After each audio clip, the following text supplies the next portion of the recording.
택시요? 상견례에 택시를 타고 오셨다고요? 좋습니다. 파혼하죠. 택시요? 상견례에 택시를 타고 오셨다고요? 예비 시어머니의 목소리가 최고급 호텔 라운지에 날카롭게 울려 퍼졌다. 32살 딸 최지우의 얼굴이 하얗게 질렸고 64세 아버지 최현우의 주먹은 천천히 떨리기 시작했다. 당신 같은 사람이 감히 우리 집안에. 침이 튀도록 내뱉는 모욕에도 아버지는 한마디 대꾸 없이 그저 차갑게 얼어붙은 눈빛으로 상대를 응시할 뿐이었다. 그 순간 아버지가 물잔을 번쩍 들어 테이블 위에 내리쳤다. 탁! 라운지 전체가 얼어붙은 정적 속에서 단 한마디가 터져나왔다. 좋습니다. 파혼하죠. 축복받아야 할 상견례 장소에서 파혼 얘기부터 나오다니 대체 무슨 일이 일어난 걸까요? 낡은 정장을 입고 대중교통을 타고 온 한 노신사. 하지만 그의 진짜 정체를 알게 된 순간 모든 것이 뒤집히기 시작했습니다. 지금부터 그 충격적인 이야기를 시작합니다. 무료로 가능하신 구독과 좋아요를 눌러주시면 더 좋은 영상을 만드는데 큰 힘이 됩니다. 서울 강남의 한 중견기업 선우그룹 인사팀 사무실.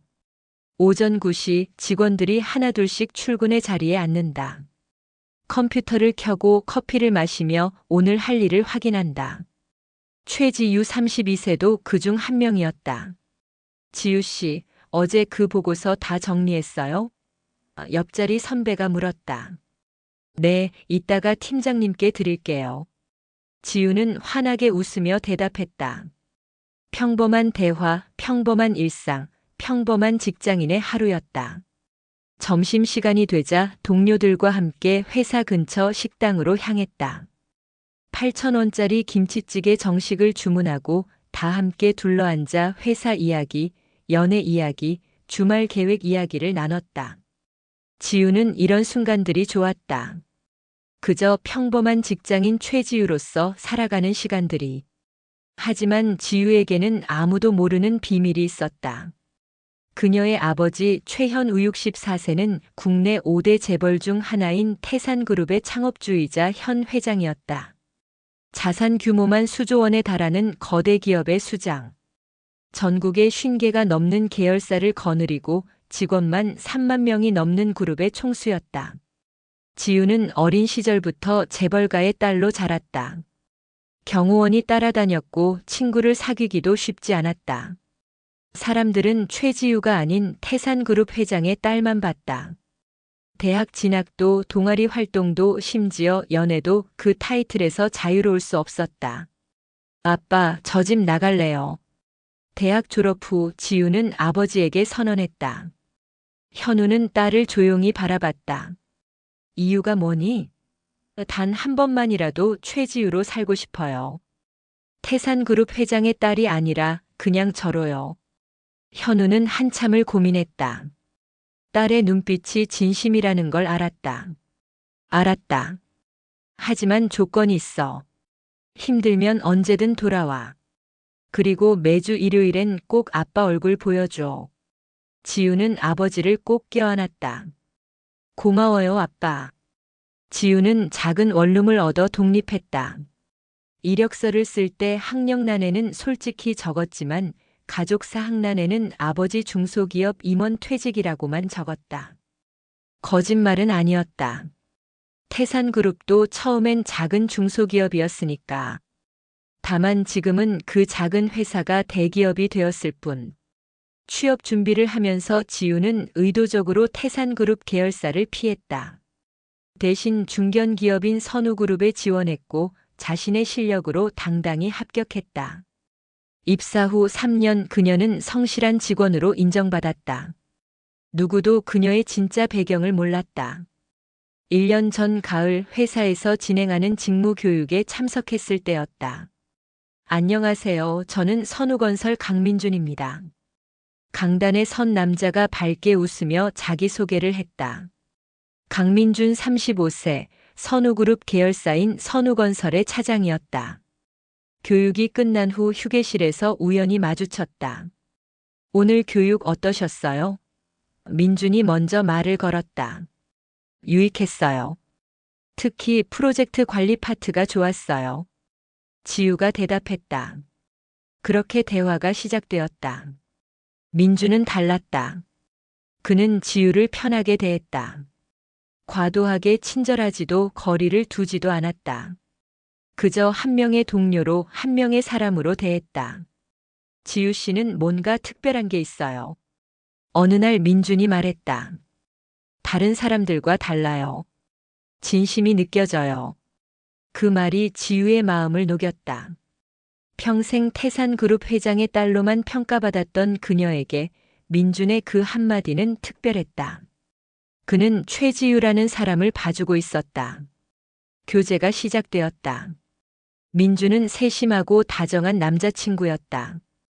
기념일을 챙겨주고 힘들 때 위로해주고 사소한 것까지 배려해줬다. 우리 부모님께 인사드려도 될까요? 1년이 지난 어느 날 민준이 조심스럽게 물었다. 지우는 고민에 빠졌다. 드디어 이 순간이 왔구나. 결혼 이야기가 나오면 더 이상 숨길 수 없었다.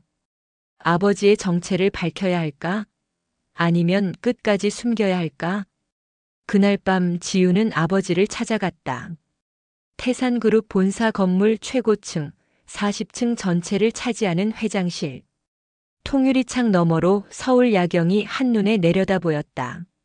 현우는 책상 앞에 앉아 서류를 검토하고 있었다. 아빠. 지우가 문을 열고 들어섰다. 현우가 고개를 들었다. 딸의 방문에 따뜻한 미소를 지었다. 지우야, 무슨 일이니? 일요일도 아닌데. 아빠, 부탁이 있어요. 지우는 망설이다가 말을 꺼냈다. 상견례를 하게 됐어요. 그런데 그냥 평범한 아버지로 나와주실 수 있으세요? 회장님이 아니라 그냥 퇴직한 평범한 아버지로요. 현우의 눈빛이 깊어졌다. 너 진짜 그 사람이 좋으냐? 네, 정말 좋아요. 그런데 지우가 말을 잇지 못했다. 확신이 서지 않아요. 민준 씨가 절 좋아하는 건지 아니면 나중에 제 배경을 알게 되면 달라질지. 현우가 자리에서 일어나 딸의 어깨에 손을 얹었다. 지우야, 내 마음을 알겠어. 그런데 그게 불안하다는 거지. 네. 알았다.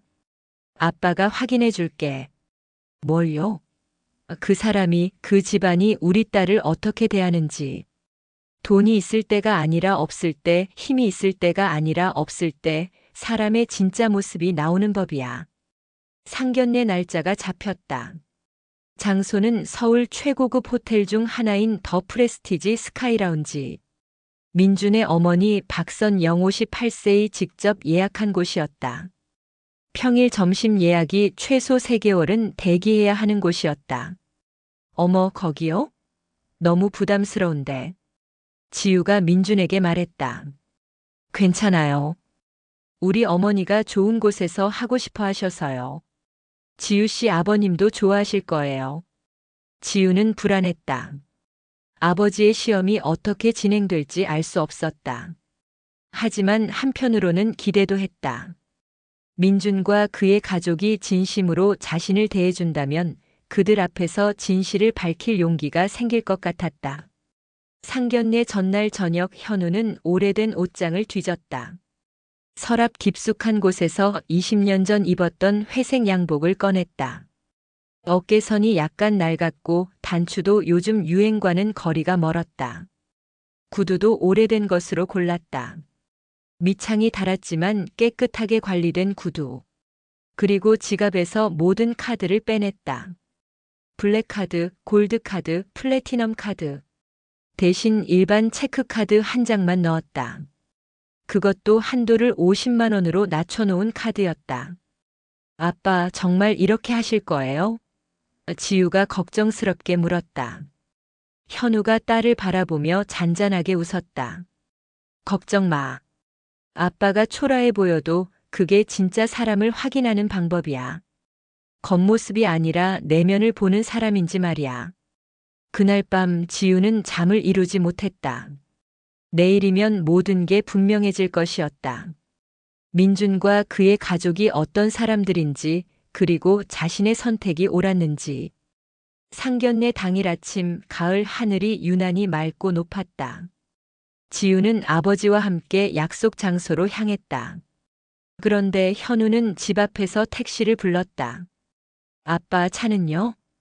지우가 당황해서 물었다. 평소 아버지는 운전기사가 모는 벤츠 마이바흐를 타고 다녔다. 차량 번호판만 봐도 알아보는 사람들이 있을 정도로 유명한 차였다. 오늘은 이게 맞아. 현우가 담담하게 말했다. 그의 옷차림도 평소와 전혀 달랐다. 어제 준비한 낡은 회색 정장, 색이 바랜 파란 넥타이, 오래되어 광택이 사라진 검은 구두. 하지만 모든 것이 깨끗하게 다림질되고 관리되어 있었다. 택시가 강남 한복판을 달렸다. 창밖으로 고급 승용차들이 스쳐 지나갔다. 벤츠, BMW, 아우디, 포르쉐. 지우는 불안했다. 저 호텔에 택시를 타고 간다고. 주변 사람들이 어떻게 볼까? 호텔 앞에 도착했다. 발레 파킹 공간에는 이미 수십 대의 고급 차량들이 주차되어 있었다. 그 사이로 택시 한 대가 천천히 들어섰다. 발레 파킹 직원이 잠깐 눈을 찡그렸다. 벤츠와 BMW 사이로 들어온 택시. 직원의 시선이 택시에서 내리는 노신사에게로 향했다. 낡은 정장, 오래된 구두. 직원의 눈빛에 이미 판단이 담겨 있었다.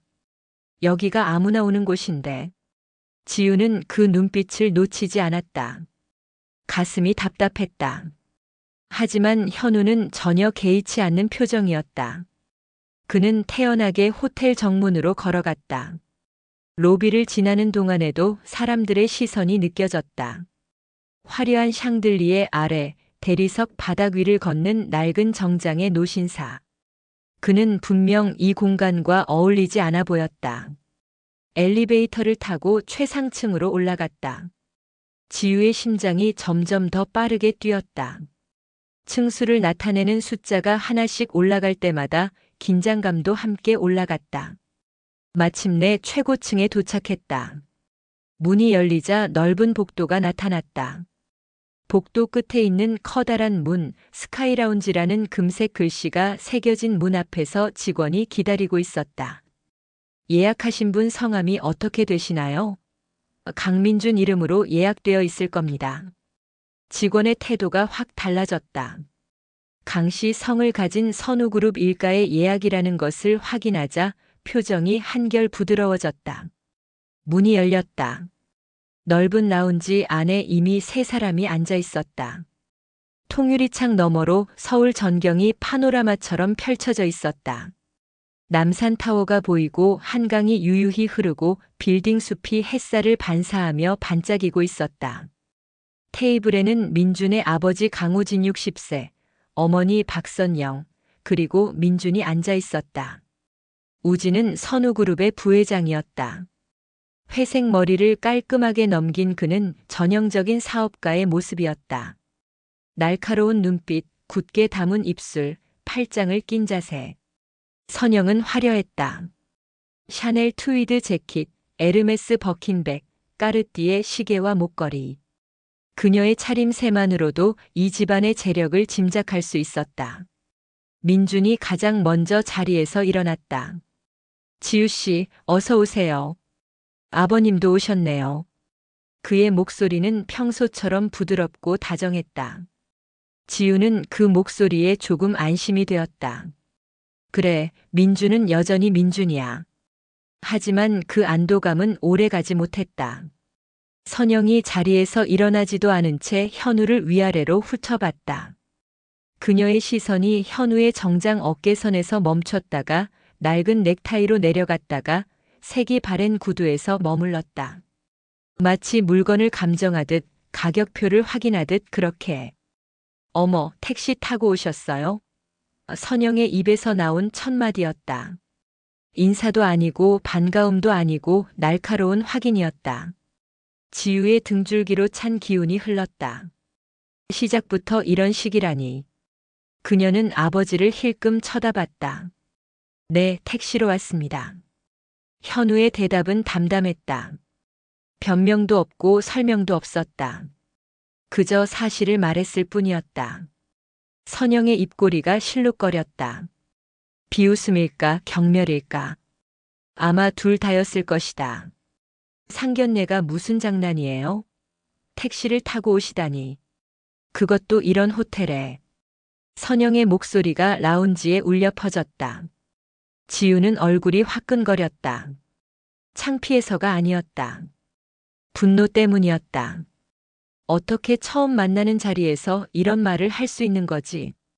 지우가 입을 열려는 순간 민준이 먼저 끼어들었다. 어머니, 요즘은 택시도 많이들 이용하시잖아요. 지우의 가슴이 살짝 놓였다.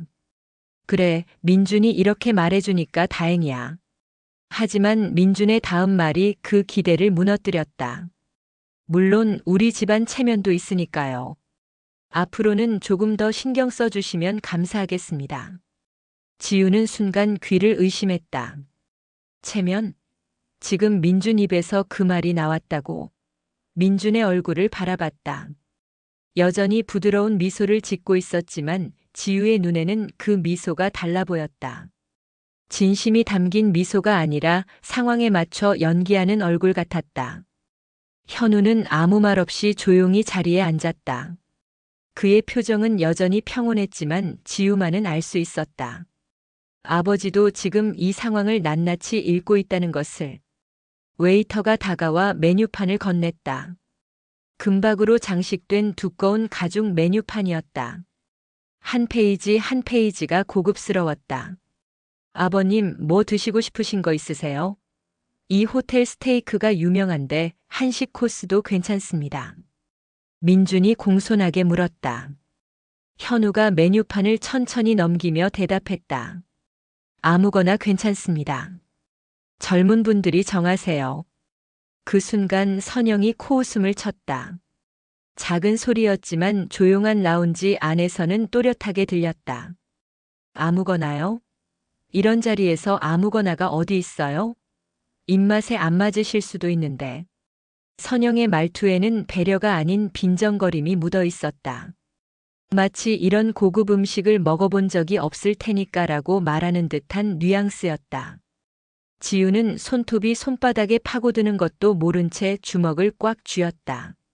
현우는 아무렇지 않다는 듯 메뉴판을 덮으며 말했다. 그럼 한식 코스로 하죠. 나이 든 사람 입맛에는 한식이 편하니까요. 선영의 눈썹이 꿈틀했다. 나이 든 사람이라는 말이 거슬렸는지 자신도 그 범주에 포함된다는 게 싫었는지. 어쨌든 그녀의 입꼬리가 다시 실룩거렸다. 음식이 나오기를 기다리는 동안 우진이 처음으로 입을 열었다. 댁은 뭐 하셨어요? 질문이라기보다는 신문에 가까운 말투였다. 작은 회사를 운영했습니다. 현우의 대답은 짧고 담백했다. 거짓말은 아니었다. 태산그룹도 처음에는 직원 5명의 작은 회사였으니까. 다만 지금은 그 작은 회사가 직원 3만 명의 대기업이 되었을 뿐. 어떤 회사? 우진이 캐묻듯 다시 물었다. 제조업 쪽입니다. 제조업이요? 요즘 제조업이 얼마나 힘든데. 그래서 지금은 어떻게 되셨어요? 선영의 질문은 점점 더 노골적으로 변해갔다. 퇴직했습니다. 현우는 여전히 담담했다. 선영의 얼굴에 실망과 경멸이 동시에 스쳤다. 그녀는 고개를 살짝 돌려 남편을 쳐다봤다. 두 사람의 눈빛이 마주쳤고 무언의 대화가 오갔다. 지우는 그 눈빛의 의미를 너무나 잘 알 수 있었다. 별거 아니네. 기대 이하야. 이런 집안과 사돈을 맺어야 하나? 음식이 나왔다. 화려한 그릇에 담긴 한식 코스 요리가 테이블 위에 하나씩 놓였다. 전체 요리부터 시작해 탕, 구이, 찜까지. 눈으로 보기에도 정성이 가득한 음식들이었다. 하지만 지우는 입맛이 없었다. 목구멍이 꽉 막힌 것 같았다. 식사를 하는 동안 선영의 잔소리는 계속되었다. 젓가락은 그렇게 쥐는 게 아니에요. 국은 소리 안 나게 드셔야죠. 냅킨은 이렇게 사용하는 거예요. 그녀는 현우의 일거수일투족을 유심히 살펴보며 작은 것 하나하나의 트집을 잡을 준비를 하고 있는 것 같았다. 요즘은 신랑 집에서 집 마련하는 게 당연한 거 아시죠? 선영이 지우를 보며 말했다. 하지만 그 말은 사실 현우를 향한 압박이었다. 신부 측에서 뭘 해줄 수 있냐는 무언의 물음이었다. 저희가 할 수 있는 건 하겠습니다. 현우의 대답은 여전히 차분했다. 할 수 있는 게 뭐가 있으시려나? 선영이 중얼거렸다. 택시 타고 오시는 분이. 그 말이 테이블에 떨어졌다. 순간 모든 것이 멈춘 것 같았다. 지우는 숨이 막혔다. 이건 너무 심했다. 참을 수 없었다. 그때 현우가 지우의 손을 살며시 잡았다. 따뜻한 온기가 전해졌다. 괜찮다는 신호였다. 지우는 간신히 참았다. 아버지가 이렇게까지 참는데 자신이 먼저 폭발할 수는 없었다. 식사가 끝나갈 무렵 계산서가 나왔다. 검은 가죽 폴더 안에 하얀 종이 한 장. 선영은 팔짱을 낀 채 현우를 바라봤다. 우진도 움직이지 않았다. 민주는 눈치만 살폈다. 현우가 천천히 안주머니에서 지갑을 꺼냈다. 낡은 가죽 지갑이었다. 여기저기 다른 흔적이 있었지만 깨끗하게 관리된 지갑이었다. 그 안에서 평범한 은색 체크카드를 꺼내 웨이터에게 건넸다. 웨이터가 카드를 받아들고 결제 단말기로 향했다. 라운지에 묘한 긴장감이 감돌았다. 선영은 팔짱을 낀 채 현우를 뚫어지게 쳐다보고 있었고 우진은 여전히 무표정한 얼굴로 커피를 마시고 있었다. 그리고 몇 초 후 그 소리가 라운지를 가르며 울려 퍼졌다. 삑. 승인 거절.